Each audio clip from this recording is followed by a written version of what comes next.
శ్రవణ్ గారు, మీరు చెప్తున్న దాని ప్రకారం తెలుగుదేశం పార్టీని మళ్ళీ ఎదగనివ్వడం, మళ్ళీ అధికారంలోకి రానివ్వడం భారతీయ జనతా పార్టీకి ఇష్టం లేదు. మీ లాజిక్ మీరు చెప్తున్నారు. సో కన్విన్సింగ్ అని అనిపిస్తుంది లాజిక్. ఓకే.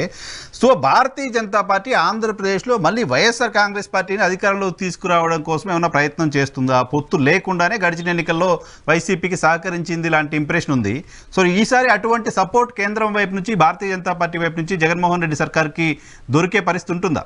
సార్, ఇప్పుడు భారతీయ జనతా పార్టీ ఎప్పుడు కూడా ఎమోషనల్ కనెక్టివిటీ ఉన్న పార్టీ కాదు. ఆ పార్టీ అందుకని చాలా త్వరగా ఎదిగింది. ఆ పార్టీ సందర్భానికి అనుగుణంగా పొలిటికల్ డెసిషన్ తీసుకునేటువంటి ఒక లుక్రేటివ్ మైండ్ ఉన్నటువంటి party. So business mind, political పార్టీలు బిజినెస్ మైండ్ తోటి ఆలోచిస్తున్నట్టుగా భారతీయ జనతా పార్టీ వైఎస్ఆర్ కాంగ్రెస్ పార్టీకి ఎందుకు సపోర్ట్ చేయాలి?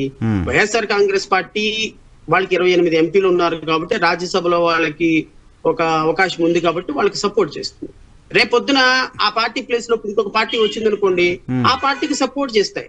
కానీ ఇక్కడ భారతీయ జనతా పార్టీ ఆలోచన ఏంటి అంటే, అంటే ఇది కూడా కొంత హైపోథెటికల్ గానే ఉండొచ్చు, బట్ కన్విన్సింగ్ ఉంటుందో లేదో నాకైతే తెలియదు.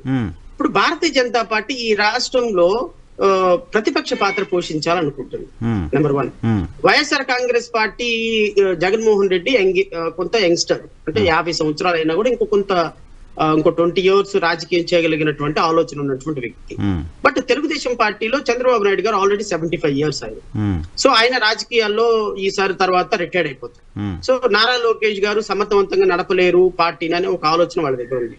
సో తెలుగుదేశం పార్టీని డిస్మాంటిల్ చేస్తే ఆ ప్లేస్ లోకి చాలా త్వరగా వచ్చేసి ఆ పార్టీలోని మొత్తాన్ని లాగేసుకోవచ్చు, చాలా సింపుల్ గా లాగేసుకోవచ్చు, రెసిస్టెన్స్ ఎక్కువ రాదు, మనల్ని వ్యతిరేకత కూడా ఎక్కువ రాదు అనేటువంటి ఒక లాంగ్ రన్ ఇమాజినేషన్ లో భారతీయ జనతా పార్టీ ఉందేమో అని నేను అనుకుంటున్నా.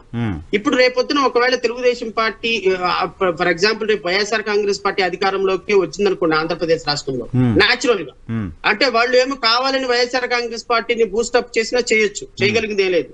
ఎందుకంటే ఇప్పుడు వైఎస్ఆర్ కాంగ్రెస్ పార్టీ కనుక 24లో అధికారంలోకి వస్తే తెలుగుదేశం పార్టీ ఇక 48 గంటల్లో తెలుగుదేశం పార్టీ అనేది ఒక చరిత్రగా మిగిలిపోతుంది. 48 గంటలే, ఇంకా 49వ గంట కూడా అవసరంలా మొత్తం మారిపోతారు, భారతీయ జనతా పార్టీలోకి వెళ్ళిపోతారు.